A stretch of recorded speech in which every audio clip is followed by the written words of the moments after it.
What's up, you guys? Sean Ross Sapp. This is July 1st.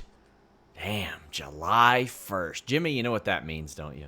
What does that mean, Sean Ross Sapp? It means we've hit episode 176. I have always wondered what it would be like to get to episode 176. 176. Actually, it's Fightful's 4th birthday.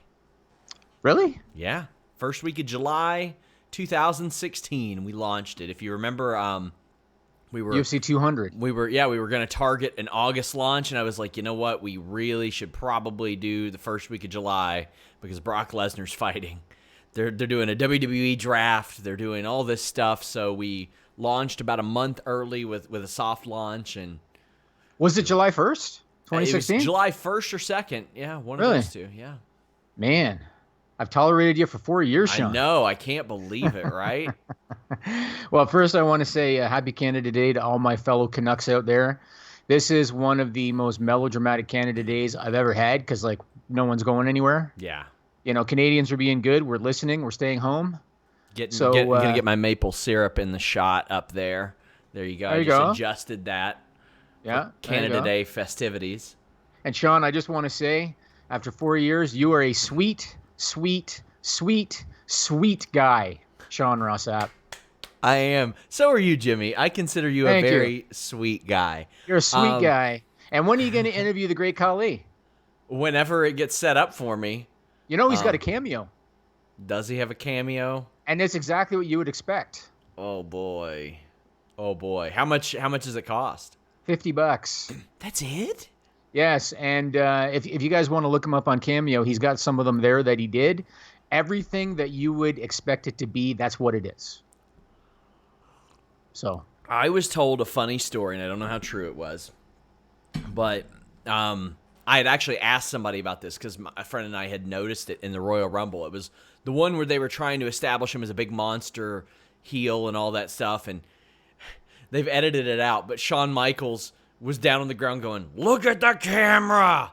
Look at the camera!" But we had overheard this, and I had it confirmed by somebody in the Royal Rumble that he would throw people out, and he would throw them out so hard it would impress him, and his English ain't all there. Yep. So every time he would throw somebody out, he would exclaim something, usually "fuck" or "wow," in amazement at how far. You mean he impressed himself? Yeah. Is that what you're saying? Yeah. I mean, the one thing that made him different than, say, Andre the Giant or Giant Gonzalez is that he trained. Yeah. So he was a jacked. What was he, 7'2"? He was jacked, man. Yes. Yeah. So that made him very dangerous because, especially if you don't know your own strength. I mean, there was a guy that died training with him once. Yes, I remember. Yeah, I remember hearing that. Unfortunately, it didn't seem like it was his fault. But reminder, guys, donate a super chat. Any question or statement, get your or any amount, get your question or statement read on the air. But by the way, I have FightfulSelect.com. If you subscribe right now, you can get your questions in the next couple hours. They will end up on our Q&A show. But I got lots of news over there. It's the beginning of the month, so we lose some subscriptions. So maybe yours lapsed. Get over there, resubscribe, because I had a Kairi Sane scoop over there today, an update on her status. And dare I say, we've had the most complete Tessa Blanchard coverage of anybody. But let's get to a couple super chats. Tim Travers says, want to say thank you to Fightful. My dad got his Fightful hat for Father's Day. I'll post a picture of it. I hope he doesn't take it to his job because it'll get messed up. Thank you, Tim. Hope your week has been going better than last week. Anakin says, pressing questions Fightful Faithful have for Jimmy. What are Jimmy's thoughts on oranges, unfrosted Pop-Tarts, and dipping pizza in ranch? Do you like oranges, Jimmy? Yeah, I mean, I don't dislike oranges. I'm not a massive fan, but I like them. They're okay. Have you ever dipped your pizza in ranch? Yes, I have. The crust. Oh, okay. The crust. I get it. Not the pizza, the crust, and specifically Pizza Hut stuffed crust is very good if you dip it in ranch. Well, that's gross. Do you like unfrosted Pop-Tarts? I don't really eat Pop-Tarts. Okay. I'll tell you, ever since I had children, we're very big on not eating too much processed stuff. Yeah.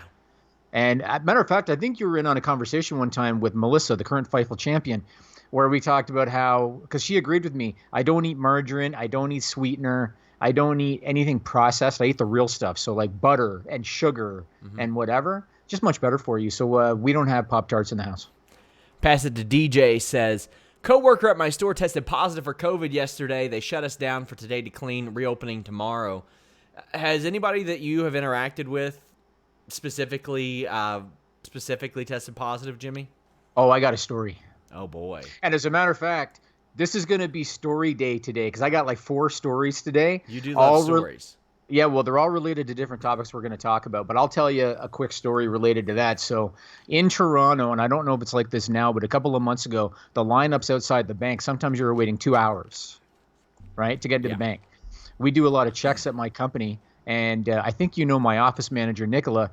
Yeah. She would go to the office, pick up the checks, go to the bank, stand in line for 2 hours to get the checks deposited. And I was on the rep constantly. You can get one of these machines where you can scan the checks kind of digitally. And I was on the rep, get me the damn machine. My girl is lining up for 2 hours. Finally, sure enough, she got COVID. I tore a strip off of that bank rep. And I basically said, she got COVID because of you. You are the reason. Did? Yes. Oh, man. She's okay now. She's okay now. But I tore a strip off him. I said, she is the reason that you got COVID because you sat on your ass. I told you for weeks to get me this machine. You didn't do it. You are the reason that she got COVID. God, man. And then sure enough, what happened, Sean? What happened? Within like 2 days, we got the machine after that. Man, Nicola, he was just a lazy piece of shit is what he was. Nicola is wonderful, too. I mean, she makes everything so easy for us when we come to Toronto. And she's been on the List in Your Boy before. Yeah, she thought that Conor McGregor threw the fight with Mayweather because she's Irish. Man, she didn't seem too fond of him last time we talked, but Conor McGregor? Yeah. Really? Yeah. Maybe I'm misremembering, but yeah. Patel Ron 6 says make sure to give all these answers to Denise. Yeah, Denise has been causing controversy on the Monday show with her food takes. Really? Yeah. I have no idea about any of that. Christopher Bourdine said, Jimmy, what did you think of the NHL draft lottery? Did my Red Wings get as screwed as bad as we all think we did? It's embarrassing. In case you don't follow hockey, they're going to be doing, and I almost wonder if it was set up, to be honest, because if you don't follow hockey, they're going to be doing a 5-game play-in round, and it's considered part of the playoffs. And the way the draft lottery worked is the number 1 overall pick, Sean. The number 1 overall pick is going to go to one of the teams that loses one of the play-in series, one of the 5-game play-in series, meaning that essentially a playoff team is going to get the number 1 overall pick as opposed to one of the worst teams. Awful. It was awful. That is awful. That is awful. It's supposed to be for competitive balance. Yes, and the number 1 pick this year, he's potentially a generational talent. Mm-hmm. And my Edmonton Oilers are in the play-in, and there's people talking about, the Oilers should throw it. They should throw it and get a chance at this kid. Put him next to Conor McGregor. But Conor McGregor? Conor McDavid. Damn! But we were just talking about McGregor a minute ago. But no, it's I understand they were in a difficult spot. The season didn't finish. They didn't really have the real rankings. But to include any team that was going to be in a playoff position, it's awful. Awful handling. Matt Reichel says, thoughts on arenas having WWE shows booked in the fall? I mean, they already had them booked in the fall. They just haven't removed them, so there's not really a ton to that. Patel Ron 6 says, the best gif of SRS is his face after Ollie's chest waxing. That was horrible to sit through. It was on Quizzlemania, Jimmy. Okay. But I want to wish Denise luck today as she's going to appear on Quizzlemania. So best of luck. Somebody asks if I have any tips for her. No, I don't, because even though Denise is on our team, I am the quiz lord. I'm not giving away any tips, but we got. So you're not going to tell her. You're not going to tell her to flirt with one of the other people's dads or something like that. No, especially considering how that all worked out for me in the coming weeks. Isn't that funny? Yeah. Didn't age well. Is no longer on the internet. Yeah, there we go. Yeah. Well, I was away last week, and I saw Ross Sapp refer to me as Fancy Pants a couple times. Yeah. Was at my cottage. What a week I chose, Sean. Yeah, you did. I missed the speaking out movement. I missed the COVID spike in WWE. The Undertaker's supposed retirement, and we had to record our own version of Fozzie's song Judas. We surpassed 750 subscribers on Select, and that was the tier.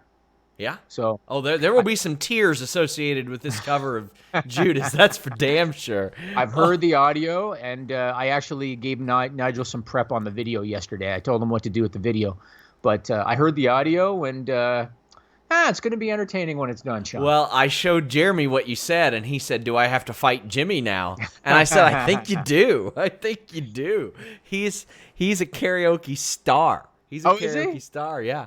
I mean, keep doing what you're doing. It's cool. Not hurting anybody. Anakin JMT says he likes calling me Dunk Lord more. Do you know where that came from? Nope. Me dunking on Mark Madden repeatedly. Yes, I happened to catch some of that. Whoo, boy.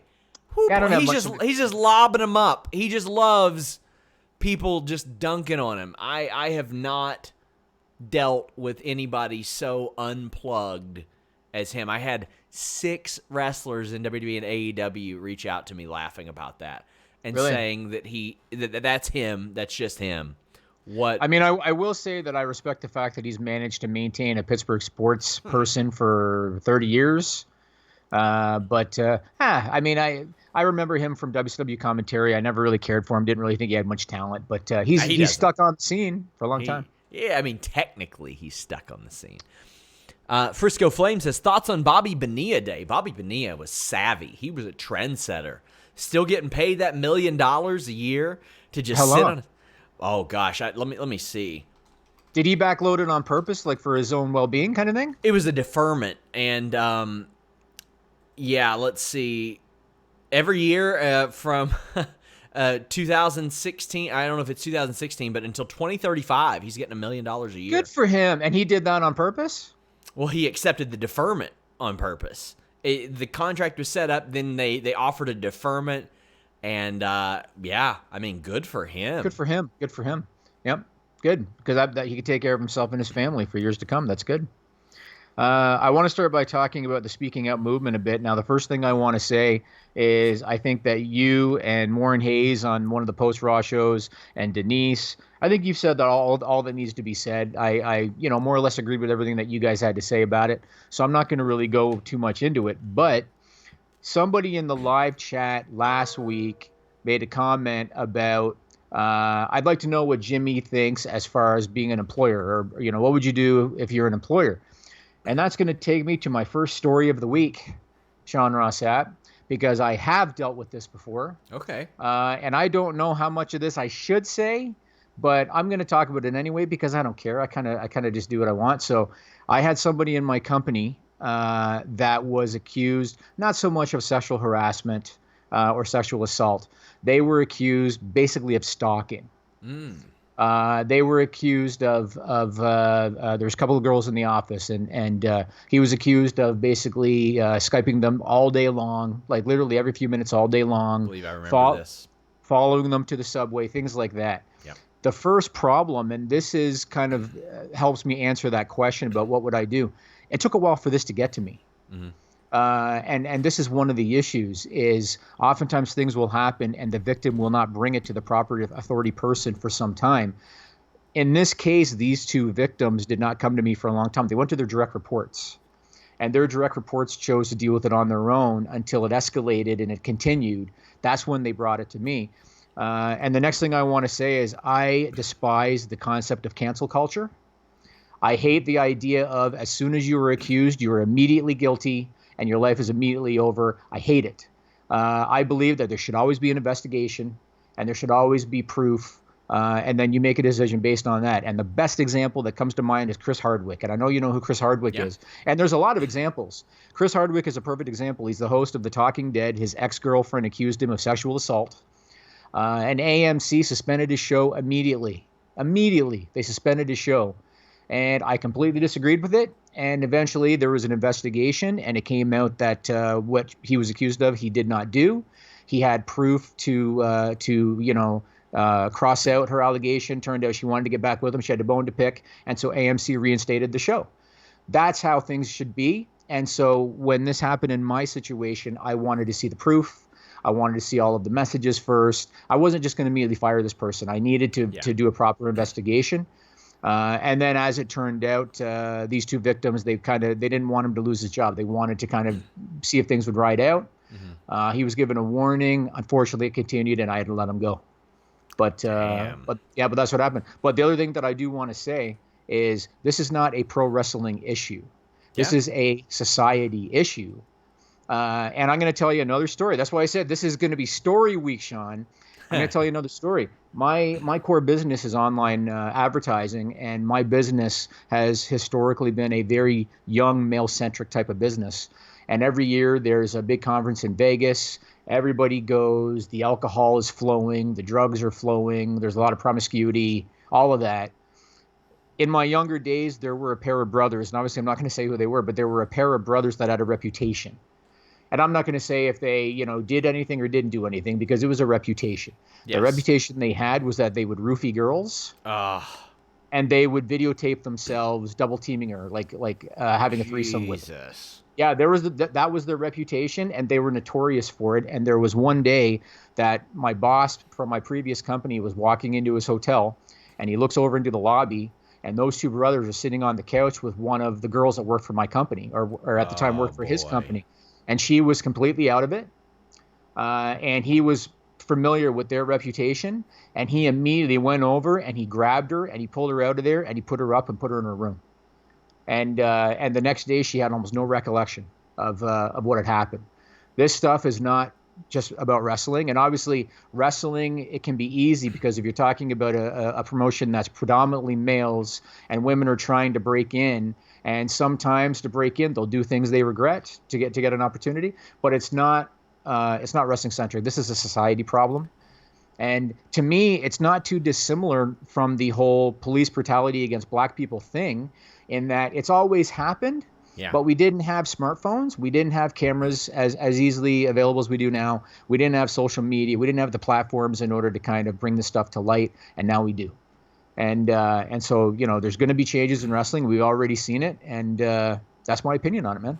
Yeah, we've been very fortunate to be to where I haven't had to address much like that with the Fightful staff. We hired a person maybe about a year and a half ago, and immediately, like, it wasn't even sexual related. They were just immediately after being hired, they went and they spouted off some dumb stuff and they talked trash about some people, some freelancers on our site.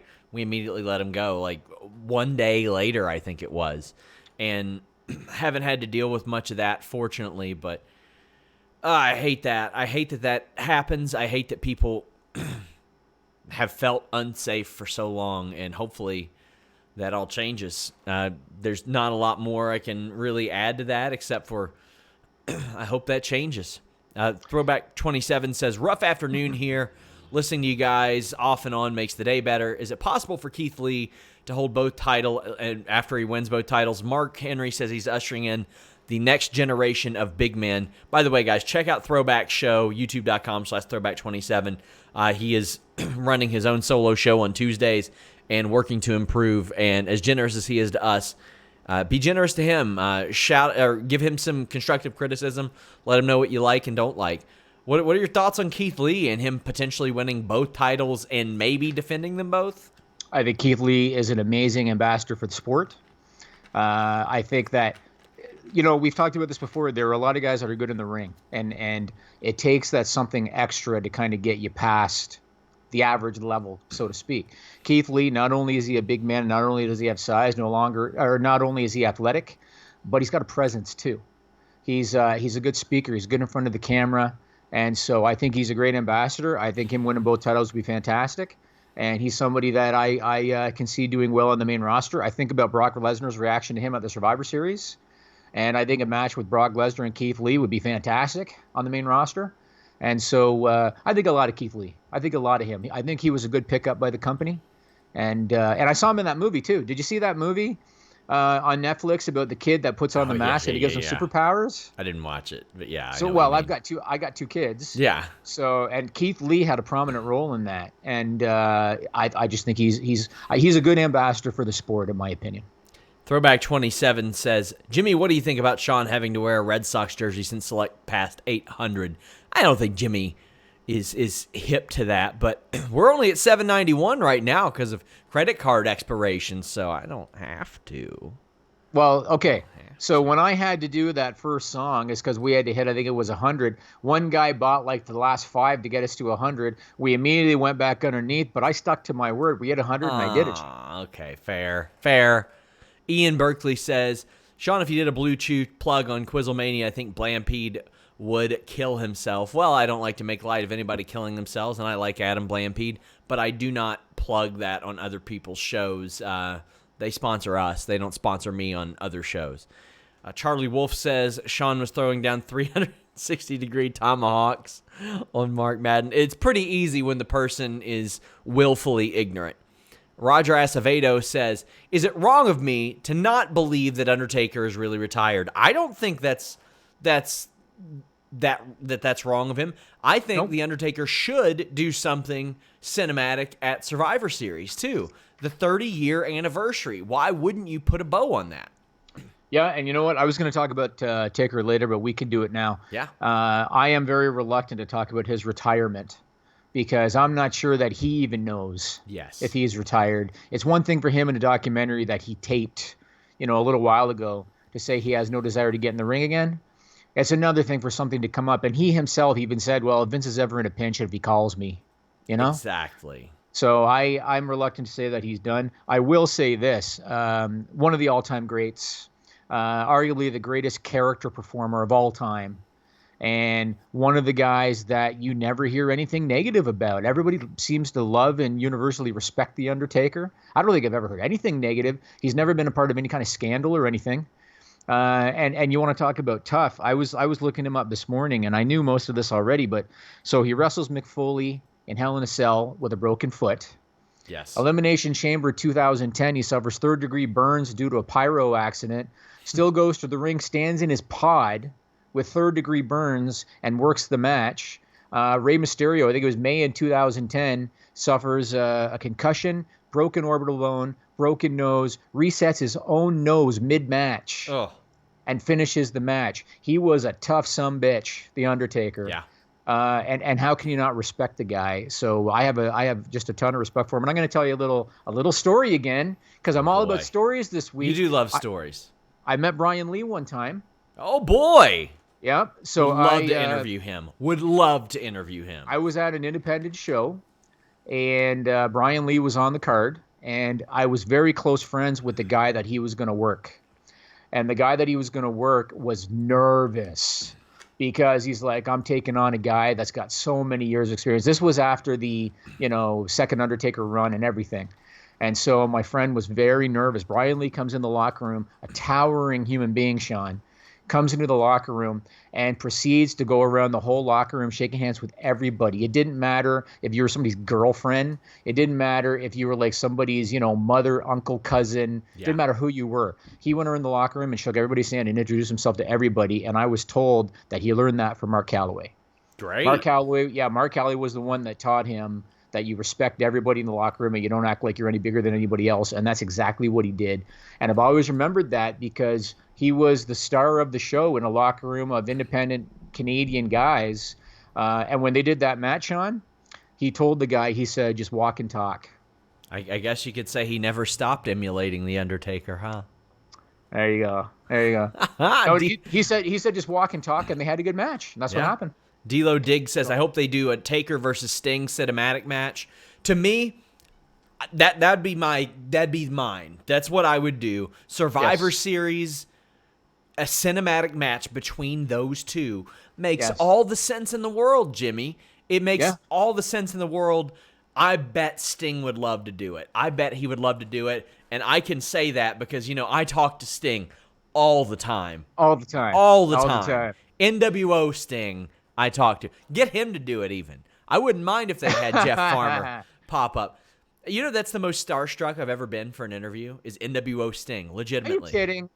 So here was my thing. I was walking out of WrestleCade with my wife and with Jeremy Lambert, our lead wrestling writer. Follow him, Jeremy Lambert 88 on Twitter. And I had been telling them, God, I want to do this interview. But here's my thing. Part of me was like, would he even want to do an interview? Because, I'm going to ask him a lot of questions about playing a rip-off character of another guy.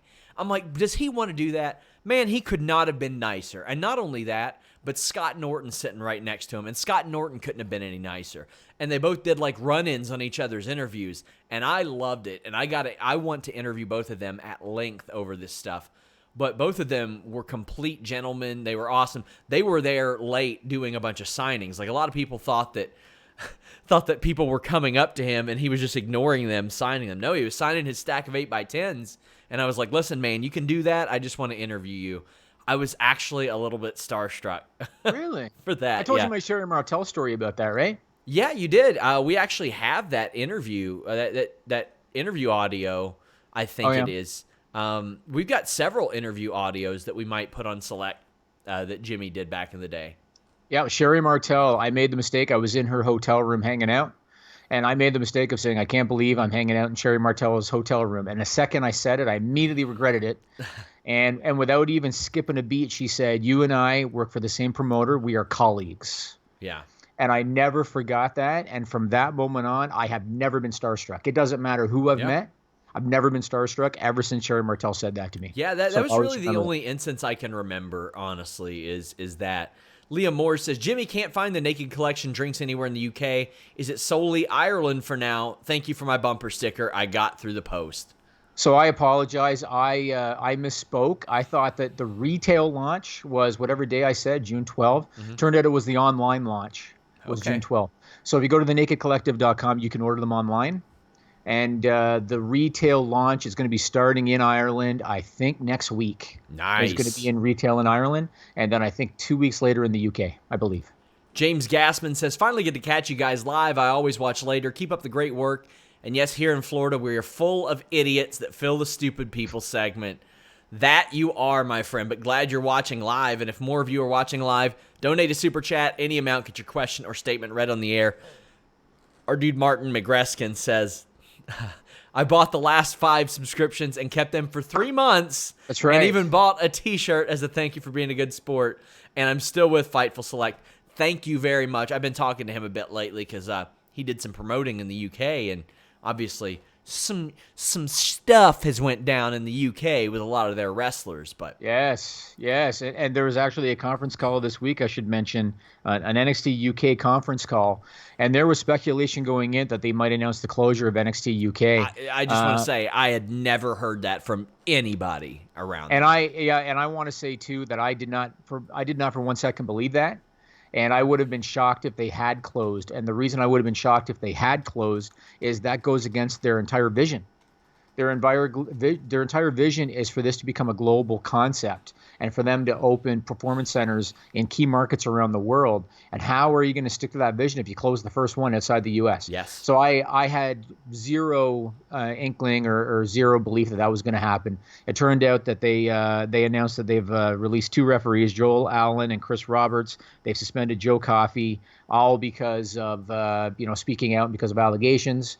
And they had previously released Ligero and Travis Banks. So they're obviously had to do a lot of cleanup. But that's basically what the press conference was about, or the conference call. Yeah, and it's not confirmed or anything like that. I'm just telling you guys the conjecture that I'm hearing from wrestlers, at least stateside. They believe that tapings will happen pretty soon. Now, I don't know if that's going to happen. I haven't had that confirmed. I've reached out on it, but that's just what people seem to think. Whether it will or not, I don't know. Wild Boy says, if it was AEW losing the ratings war every week, how would that affect them, and what changes would you see happen? I don't think they would do a lot of reactionary stuff based on that, Jimmy. So for me, the first question would be who's winning 18 to 49? Because again, if you look at the television ratings in any given week, they don't rank by viewership. And that's why, if you take last week for an example, NXT won the viewership, AEW still ranked higher because they were still ahead in the 18 to 49 demo. I think so long as they can hit a good mark in the 18 to 49 demo, they're not going to do nothing. I think TNT will still be happy with that. Yeah. It's the long game, especially with that, because you want that younger audience. And I can tell you, I've been in attendance at all but one AEW pay-per-views as covering media. the demographic is significantly younger. And okay, I should say significantly different, because I can't say significantly younger because there are no children there. I don't see little kids running around. There are a lot of little kids running around at WWE, but there's also crossover too. Like a lot of the people watching Dynamite flip over to NXT. Sure. And NXT always wins in the 50-plus demo, but they've been doing a little better in 1849, I think, because of that crossover. And there are also a lot of older people at WWE, like a lot of grandparents taking their grandchildren there. There's a lot of difference there. Korosami, remembering the good old days, Sean. Yeah. Korosami 1997 says, thoughts on Becky wanting to put over at Shayna at WrestleMania, but was shot down and even wanted to put her over after finding out she was pregnant or having a tournament, or did you prefer having or Asuka having the title? I'm working on a story about Shayna Baszler. There were a lot of plans that were supposed to happen for Shayna Baszler and didn't, and I'm hoping that I have a bow put on that by next week, but things change significantly with the lack of crowds for Shayna Baszler, and I hate that because she's not on the show at all right now, Jimmy. Yep. All I'm going to say is, given Vince McMahon's history of what he tends to like in a female performer, I am not shocked that he is not giving Shayna Baszler an opportunity. Yeah. That's my opinion, and it's shitty, but that's just how it is. Yeah, and I think Shayna is fantastic. I think she's an awesome performer, and I think she will do very, very well. Absolutely. Yep, I agree. What do you think of John Brody's comments about COVID? Who the hell is that? So John Brody is the executive vice president and the global head of sales and partnerships for WWE. And he and Charlotte Flair did a 1-hour podcast with Sports Hiatus on June 24th. They did a 1-hour podcast talking about the return of live sports action. Yeah. And okay. Brody said something that got him a lot of heat, although I don't blame him because he's the messenger. He basically regurgitated what he was taught by Vince McMahon. But what he said was the health and safety of their workers is first and foremost of paramount importance. He said that even though they didn't properly test anybody for months, and they were very irresponsible. But that's what he said. He said the health and safety of the workers is of paramount importance. Bullshit. And he said WWE leadership, Vince McMahon, believes that they have a, quote, social responsibility to put fans first and to help fans get a little break from the pandemic. He said they have the responsibility to take the fans away for a few hours, take them away from the stresses of their lives, given COVID for a few hours. All I'm going to say is this, Sean, and I could get really deep on politics, but all I'm going to say is this. Linda McMahon's super PAC with an $18 million donation to the state of Florida had nothing to do with the fans. That's number one. If Fox told Vince McMahon, you know what, things aren't going well for us, we're taking a hit, we're going to have to withhold fees for a while, you think Vince is going to keep producing weekly television in the U.S.? Maybe to fill his international contracts. Is he going to care about filling it for Fox if they withhold fees? Probably not. Probably. And so for them to say it's about the fans is utter and complete bullshit. It's about appeasing shareholders. It's about the revenue. That's why they did it. It has nothing to do with the fans. And if it was about the performers, they wouldn't have just done temperature checks for 3 months, which is embarrassing that's all they did. It's about the revenue and it's about the shareholders. Yes, completely. And they're supposedly they're getting serious now. I mean, they should have 3 months ago. But if they were really serious, one, they wouldn't have Flair there. He could die. He could die. Yes. Hannah Moore sends a super chat and says, "Putting smiles on faces. That's what they pretend to do. That's what they pretend to do, and it's so frustrating. It's so frustrating because we have seen time after time. It took them 3 months to properly test." 3 months to properly test. And they gave us that bullshit that, oh, well, the rapid tests aren't that accurate and we're listening to doctors. Yo, you weren't listening to anybody. You were doing what you wanted to do and trying to ignore everything until shit got out of hand. That's what you were trying to do. Yeah, and you know something? There were people, because I know you've talked about this, there were people on Twitter that were criticizing me saying, oh, you're anti-WWE, because I've been very critical about WWE's handling of COVID. Because you're talking about $1 billion entity. They're generating about $500 million a year in television revenue in the U.S. alone, and this is how you treated your talent. So yeah, I've been very critical of WWE, and people called me anti-WWE. They had 24 positive tests because all they were doing was temperature checks. Like you said, they have a 71-year-old man who's had a history of health issues at the show, at every taping. They've been incredibly irresponsible. And if you want to call me anti-WWE because of that, that's fine. You can call me that. They've been very irresponsible, and they should be embarrassed. And I don't know how much of this is on Triple H, but I've been telling you, Triple H has not impressed me over the last probably 6 months. Yes. Because he's taken on more and more characteristics of Vince. I don't know what kind of stroke he has. I don't know if he's gone to Vince and said, we need to do more than just temperature checks. I don't know. Or basically he's just kind of doing what he's told, or if he's, just kind of going with the flow. But they couldn't have handled it worse. They handled it awful. And they're lucky nobody got seriously sick. And I want to say one other thing, and this is kudos to you. We knew from the very beginning that first positive test was Kayla Braxton. Mm-hmm. We knew it. Sean knew it. And out of respect for her privacy, we never told you who it was. And now she's come out herself and said she just got it for the second time. So, and I don't know if that's going to do anything to her. She was more responsible than anybody because she said to WWE, tell them who I am, tell them how I think I got it, update them on my status. And since that first memo, WWE has not informed anybody of who has it, how they got it, because one, they've got too many. But Kayla jumped off of Twitter last week after announcing it. Best wishes to her, because I hate to imagine what she's going through mentally, physically, all that. Frisco Flame and actually D'Lo Diggs both have interesting super chats. Worst COVID take, Austin Aries or Low Key? And then D'Lo Diggs says, any thoughts on Low Key and Austin Aries' thoughts on calling people stupid for wearing a mask in public? Well, let me tell you, we paid David Bixenspan to sarcastically watch a Low Key webinar one time, so that should let you know about what we think of Low Key. Austin Aries sent Fightful a DM last week because the thumbnail of an article about him was from the BioX company that he works with, which, by the way, uses the name Austin Aries in the video. And he was like, don't do this. I work with them, yada, yada. They know me as Daniel, not as Austin Aries. And I'm sitting there thinking, it's Austin Aries in the title. And he said to us, learn to separate the man behind the character from the character. And I'm like, maybe you could tell your own people that. But and his social media is Austin Healy Aries. Because a lot of wrestlers now, they put their real name in their social media. His says Austin Healy Aries. Yeah. So I mean, you know what? Let me tackle this. I wish I had an answer. I have so many American friends, you being one, Sean, and in my core business, I deal with American clients all day long, and we're so similar. Like Canadians and Americans are so similar. Like when I talk to you, you and I are similar people. I don't know what it is with people in the U.S. I wish I knew.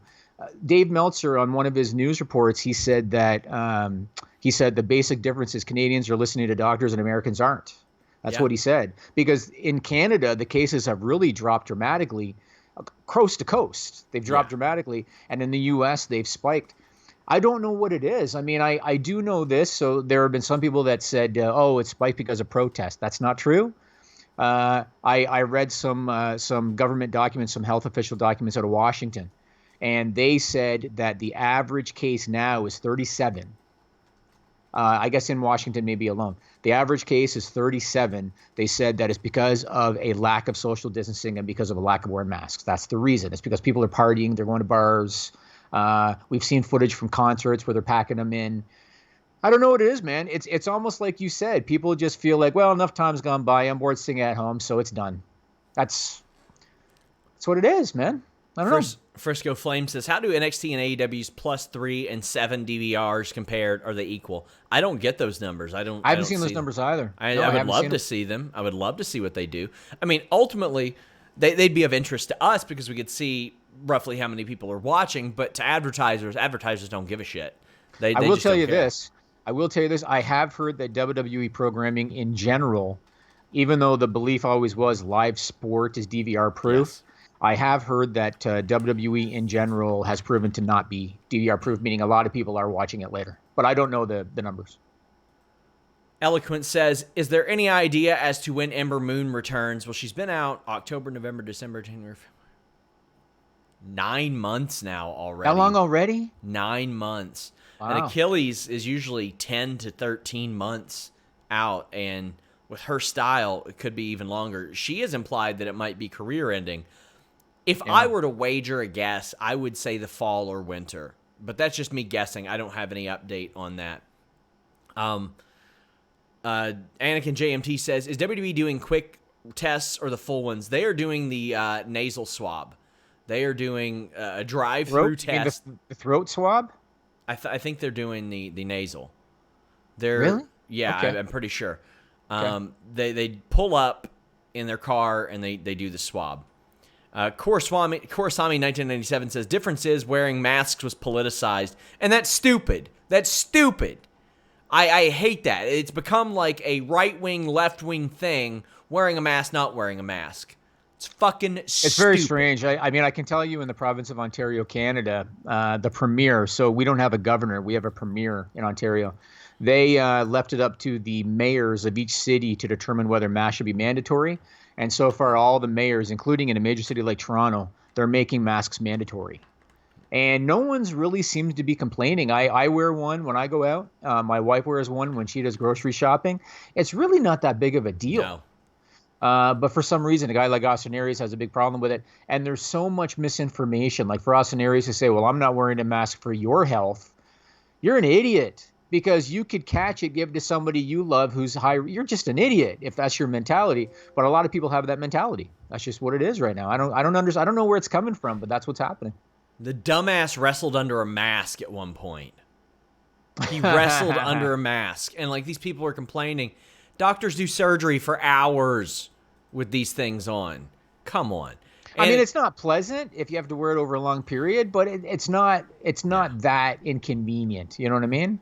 Yeah. It's not that bad. Anakin JMT says, Jimmy, I hope you have good stupid people segments today. I'm sorry. I got awesome ones, buddy. Well, he says good ones. He says he's starting to make Fightful GIFs and need good reactions from Sean. Oh. Yikes. And Hannah Moore says, yes, it's a nasal swab. They get results after about 12 hours. Some of them came back late or didn't come back at all, which was the frustrating thing. I heard about John Alba. Yeah, he's been waiting for 12 days. They lost it. Hannah was waiting. Hannah had to wait 5 days for hers. Apparently they lost his. How do you lose a test? Unbelievable what's going on. And I want to say one other thing, Sean, and I don't want to get too political, but this kind of shit kind of pisses me off. So I want to say one other thing, and I'm going to tell you another story. All right? Okay. So you know that I have a cottage, and if anybody knows Canada, my cottage is on the St. Lawrence River, which is a body of water that runs east to west. It basically runs from Montreal on one side to Toronto on the other, feeds into Lake Ontario. And the last 4 years, we've dealt with massive flooding on the St. Lawrence River. That's caused a lot of damage. We had damage at my cottage. The shoreline's eroded a little bit. A lot of businesses couldn't operate that rely on that revenue because of the flooding. And they have a locks on one end. It's basically a dam that you can open and close. Mm-hmm. And that's how they let water in or out. And so they can determine how deep the river is by letting water in or out. So I had a guy over when I was at home because I'm looking at maybe potentially building almost like a dam on the shoreline, but you got to get permission. It's a big thing. I'm talking to the guy, and the public response to the reason that they weren't letting more water out and they were flooding the river, the public response was, well, we're doing it for the wildlife. We're doing it for the fish, right? So I talked to the guy about that. I go, so I hear that they've let this thing flood because of the fish, because of the wildlife. He smiles and he goes, well, that's the public explanation. The real explanation is they did it for the shipping industry, because they have massive ships that ship cargo east to west, and they want to load them up with as much freight as they can. And in order to load them up with as much freight as they can, they need deep water. Otherwise, the ship's going to go down and it might hit something. So that's why they're flooding the river and putting a lot of locals out of business, is for the shipping business, so effectively for money.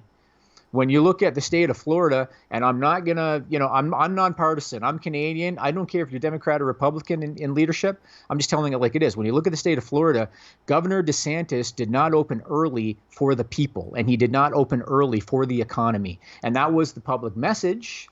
That's not why he did it. Yeah. He did it because he wants to run for president in 4 years. He wants Donald Trump's endorsement. Donald Trump wanted to open early because he wanted to do election rallies in front of crowds, because he believes that is his strength. He believes that he can win votes if he can do election rallies in front of crowds. So he kind of pressured people to open, and DeSantis opened effectively for his party and effectively for his leader. Yeah. And it didn't help that he got an $18 million donation from Linda McMahon, which led hours later after that donation to pro wrestling to be deemed essential service. So this is the kind of shit that goes on. You know, you and I had that argument one time about, is WWE going after contracted talent? And I told you they always do. They always go after contracted talent, and they still do to this day, but they don't do it directly. They go through third parties, and they do it, behind closed doors and all that kind of shit. And this is exactly what happened with DeSantis in Florida, and this is why you're now seeing 9,000 new cases a day, Sean. 9,000 new cases a day in the state of Florida. You need a coronavirus podcast, Jimmy. It just pisses me off because I was telling my wife the other day, my 5-year-old daughter could have done a better job than Governor DeSantis has done. She could have done a better job. Yeah, well, I mean, DeSantis was driven by money. That's it. And yeah, but use your head. Use your skull. You're not going to get reelected by your state if you're an idiot. You know what I mean? Frisco Flame says, I had to get a test for surgery. It violated my brain. Dante V says, Papa, it's Jimmy's story time. Jimmy, have you had the test? You keep going like, what? They poke the back of your skull, it feels like. I have not had the test. They run it all the way back your nose. And so Dana White was talking about the throat swab. He said he was tired of the throat swab. I don't know. I don't know what he does. I know AEW does blood tests. Drew Nicholas says social media has been a showcase of the absolute worst of humankind since the virus gained steam in March, wrestling and non-wrestling. Oh yeah. I live on the Bible Belt, so I see some real doofuses out here. Some real doofuses. Shamik Scheider says, Scorpio Sky is now 20-9 in AEW. Do you think they are setting him up for a big feud with Cody? Only 3 people in the company have 20 wins. Why isn't he ranked? I don't know why he's not ranked, but they have thought a lot of Scorpio Sky since the very beginning. He got one of the He's going to get a singles run. Yeah. He will get a singles run. And then that's kind of what SCU is about. It's about extending the careers of Daniels and Kazarian and setting up Scorpio Sky as a top-level talent. They think a lot of him, Jimmy. Good. I mean, he's a good talent. And I think they probably still kind of look at him as a tag team wrestler, but he's going to get a singles run, almost like the old days when Bret Hart and Shawn Michaels and all these top tag guys got a singles run. I think the same thing's going to happen with Scorpio Sky. Charlie Wolf says, I watch every chance I get, but honestly, the majority of my life I've had to live off reading reports, watching clips. I don't know how common that is, but watching everything isn't required for staying plugged in. I mean, sure, just watch our shows. That's all I care about. Watch our shows, listen to us talk about them. That's good for me. I wish that I could unplug more than I do. I've started to take days where I'm like, I will not go to my office, and then I end up going to my office. I actually told Sean one time, I said, get off Twitter for a couple days. Yeah, I can't do it. Because honestly, like, I know that in your head you're like, that's impossible. The world's going to continue to turn. You know what I mean? If you're off Twitter for a couple of days, like, things are going to be fine. Yeah. So George Barfield says, Jimmy Van, side note, thank you very much for introducing me to the Arrogant Worms. My son and I really enjoy them. What the hell is that? Arrogant Worms? The Arrogant Worms. I don't know. I'm not sure what he's talking about. Let me look. It's a musical trio. Oh, that's Trevor Strong's group. Oh, I had no idea. Really? His group is called the Arrogant Worms. The Arrogant Worms. Yeah. Really? What's the name of that gentleman? That guy that sent that? George Barfield. George Barfield. So if you have kids, look up Sea Monkeys, a.k.a. Aqua Dragons. Do that. You know what that is, Sean? It's not a wrestling podcast, that's for sure. Sea Monkeys are dehydrated shrimp eggs in a packet. You put them in water, and they actually come to life. Little shrimp come to life. And you buy them in a little tank. My daughter freaking loves it. She loves it. Let's talk about It's a real thing. We still haven't talked about Tessa Blanchard. We're going to talk about Tessa Blanchard. First, I'm going to get to stupid people. Then we're going to talk about Tessa Blanchard because I think that's a good way to end the show. So let's get to that. I'm going to give you a little stupid people side story here. Oh, boy. Yeah, because I just heard this one before we came on the podcast. Did you hear about the wedding in India? I did. Where the groom died and 80 tested positive? Almost 100 now. So Damn. the groom had severe COVID symptoms the day of the wedding. He had a high fever and he had a cough. And the guy still went ahead with the wedding despite the symptoms, died of COVID 2 days later, and upwards of 100 people have tested positive. They're calling it one of the largest super spreading social gatherings worldwide to date. Unbelievable, man. This is the kind of stuff that's going to just there's going to be pockets of humanity that are just going to die. I mean, and here's the thing. My wife is going to be teaching special education kids in the fall who are going to have learned behavior that masks are not good, and they're going to be trying to take theirs off and all this stuff because of their dumb ass social media posts that they see and learn behavior from their parents and all this stuff. And that's part of the guidelines here. Keep on the masks in school. That's a part of it. It's gonna be tough. They're gonna take them really tough. Yeah.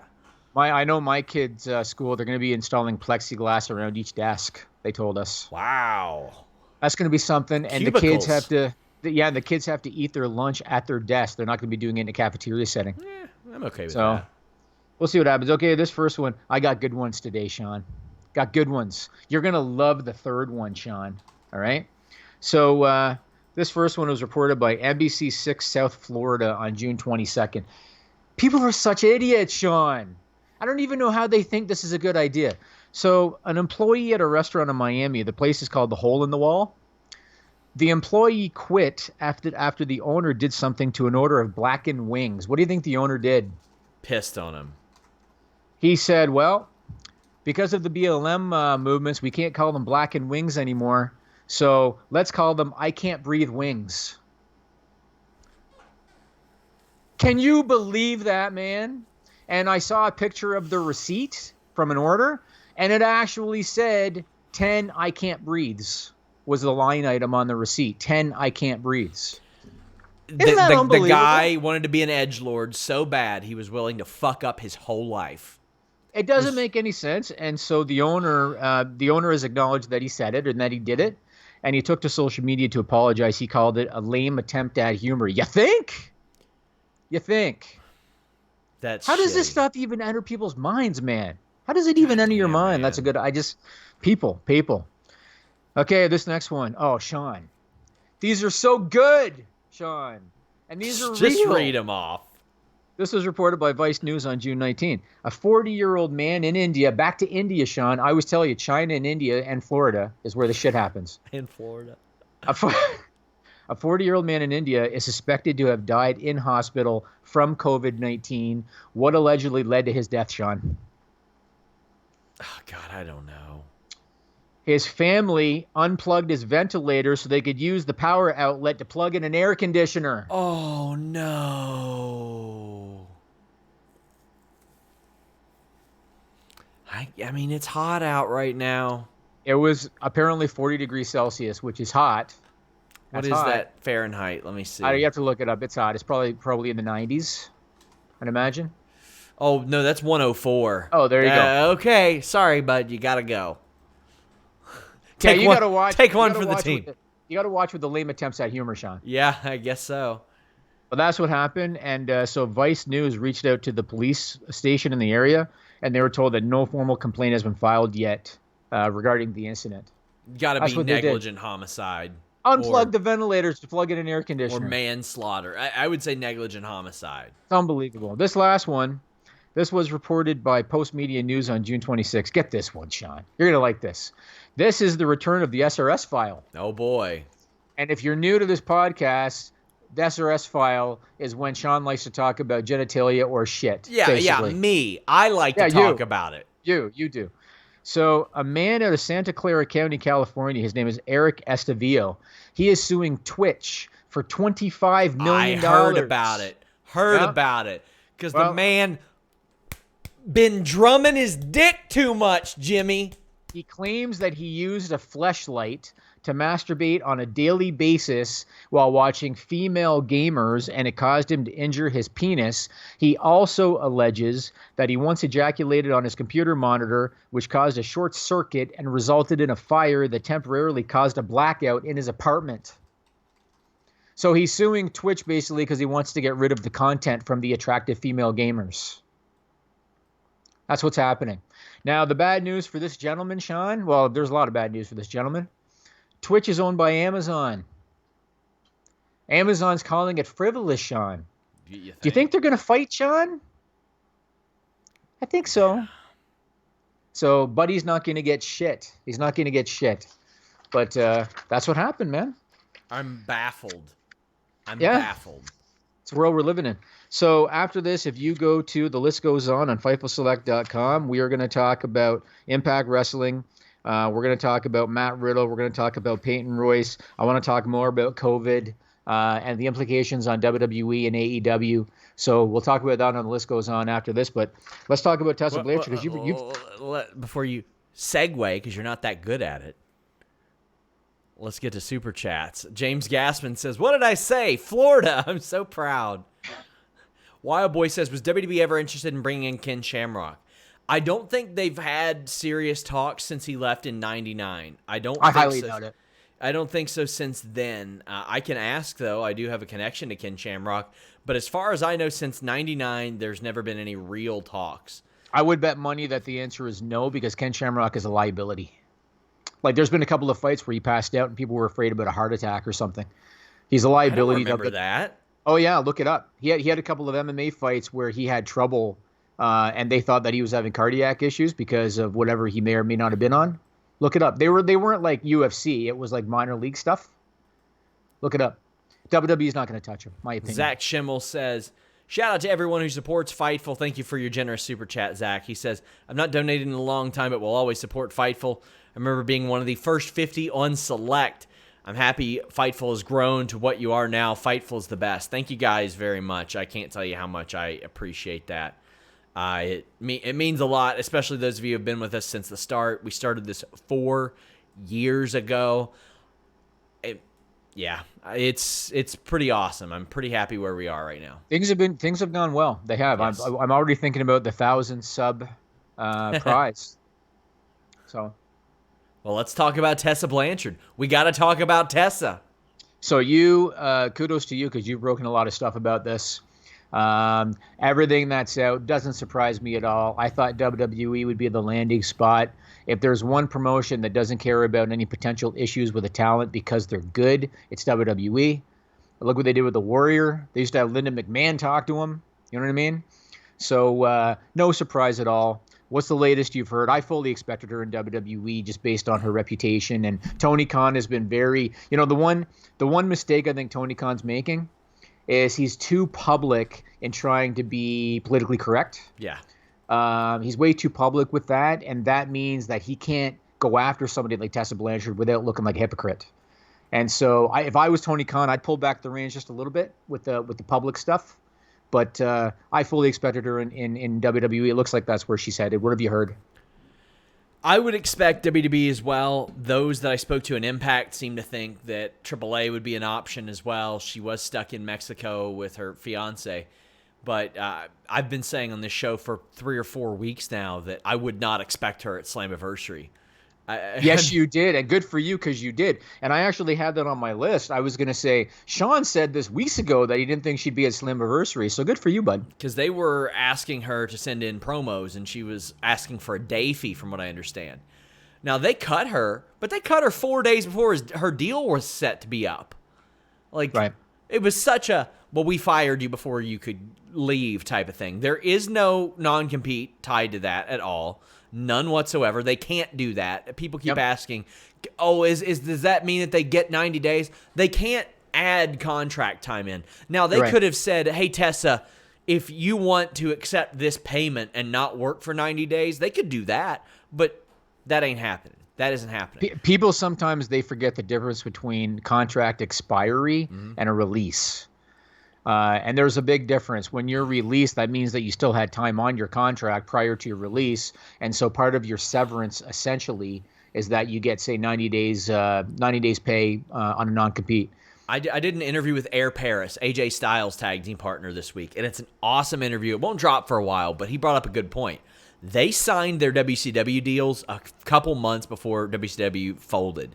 And he said, we signed 3-year deals, but they had 90-day outs. And he goes, so we had 90-day contracts. Yes. He's like, that's what we had. He was like, that's what I've always remembered. We had 90-day contracts. That's what they were. They could have gotten out of them at any point that they wanted with 90 days. He's like, we didn't get to sit home like Hogan and Goldberg and a lot of these people did. We did for 90 days, but that's it.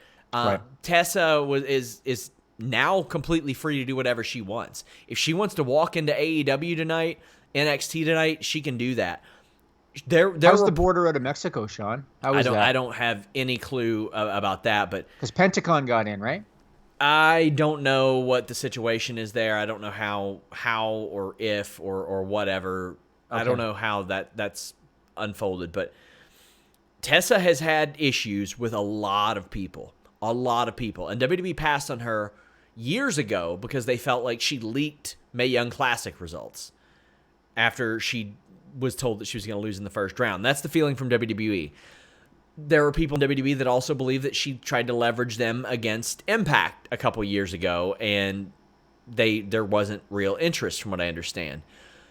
Tessa has undeniable top-level talent. Oh, a superstar. Yep. But WWE is in the midst right now of eliminating problematic wrestlers to the point to where people thought last week Velveteen Dream was going to get fired. Let me ask you this. When you say problematic wrestlers, do you only mean in terms of potential sexual harassment allegations, things like that? Or is it any kind of problem at all? Not any kind of problem, but many problems. And here's the thing. Velveteen Dream specifically, his problems have extended far beyond allegations, as we've heard. I mean, I posted... I got a bunch of shit a couple months ago when the allegations about him emerged, and I was like, well, you know what? I need to do a public records check on him. And I found out that there had been a warrant out for him allegedly bashing in a car window. People were like, why is this only coming to light now? And I'm like, well, because the warrant was never served. I didn't think in February, hey, you know what? I need to look up Patrick Clark's name. Yeah. I did that in relation to the other allegations. That's how a lot of news emerges. Tessa has had issues with alleged racism, with alleged attitude issues, a lot of that. To the point to where there were a lot of people that I talked to in WoW that were like, or not WoW, yeah, it was WoW, that were not going to come back. They did not want to deal with her. I hope that's changed. And the thing is, there are some people in Impact where they said, yeah, she was fine around me, not around others. Yep. It's, and hey, you know what? Randy Orton grew up and he got fine. And Tessa's 24. People grow, people change. She's a kid, man. Yeah.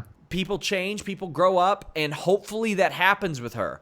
But if I were WWE, I would say you need to stop the denying and you need to apologize. You need to apologize and do your best to move on.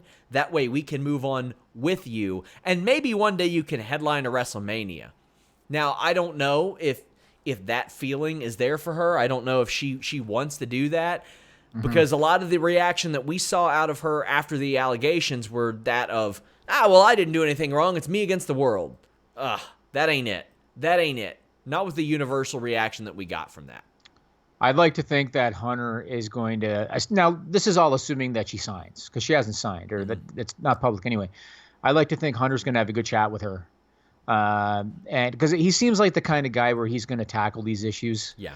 So I'd like to think he's going to talk to her and he's going to tell her that, she's a small fish in a big pond now. And the sky's the limit for her. Can you imagine the program, Sean, with Tessa Blanchard, Charlotte Flair, Tessa Blanchard, Sasha Banks, Tessa Blanchard, Bianca would be good. Tessa Blanchard, Asuka, Tessa Blanchard, Becky Lynch when she comes back. Can you imagine if Becky Lynch comes back? Phenomenal programs that they could do with her. And I think her and Charlotte as a team would be fire, those two. As a team, fire. But, yeah, I don't think they're going to tolerate a lot of shit, especially when you look at the fact that, Sasha had her issues with the company, but in terms of the locker room, Sasha's a part of the locker room. Yeah. Charlotte's a part of the locker room. Bayley's a part of the locker room. Becky, they all get along in the locker room. And I can't imagine that's going to be tolerated if Tessa's got attitude. But hopefully she recognizes that she's going to have the opportunity of a lifetime here. This is going to be her shot. And like you said, she could main event WrestleMania if she's got her head on straight. Imagine if Ronda came back and then if Ronda Tessa. There's a lot of opportunities here, Sean. Well, guys, there's a lot of opportunities for you to subscribe to Fightful Select. As I mentioned, our subs dip at the beginning of each month, so we're well below 800 now. Help us get back there. We got exclusive news there all the time. I got my NXT AEW review going up tonight. I've got the Q&A going up tomorrow. You get 2 episodes of Alex's Sour Graps reviews. You get Steven Jensen with The Weekender. Every Monday, I drop the Backstage Report, 20-25 minutes of exclusive news just from Fightful. It's good stuff. We had the update on the Slammiversary main event last night before anybody. We had the memo from WWE's COVID info up. We've just had a ton of stuff. And by the way, this Friday, an interview that I did last October but lost. It got corrupted. I did like a 40-45 minute interview with Mordecai, Kevin Thorne. There are a ton of Vince McMahon stories in here. Like Vince yelling at him about looking too much like The Undertaker, then yelling at him 2 weeks later for getting his hair cut so he didn't look like The Undertaker. Awesome. It is unreal. It drops this Friday, a 6,000-word feature with that. We're going to drop individual articles as well. But right after this, go over to FightfulSelect.com for the list goes on. Anakin JMT says, Sean miming pumping is the first GIF I'm making. I don't even remember what that was. But good luck to Denise on Quizzlemania. Until next time, guys, we're out.